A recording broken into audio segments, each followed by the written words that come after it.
একটি hair dryer ভিতরে on করার পরে এটা ভিতর থেকে আগুন দেখা যাচ্ছে এবং পোড়া গন্ধ বেরোচ্ছে।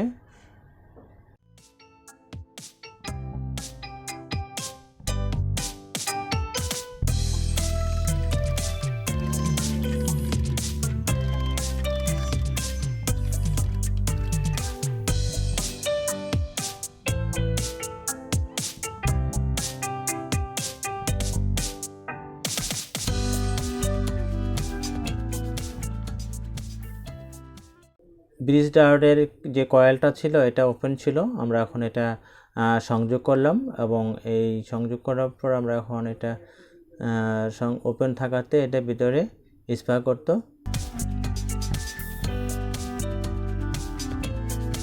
কয়েলটা ফিটিং করার পর আমরা এখন এই চালাচ্ছি, এখন আর স্পার্ক করে না, ভিতরে লাইট আলো জ্বলতো সেটা পুরো গন্ধ বেরোচ্ছে না, এখন ঠিক আছে।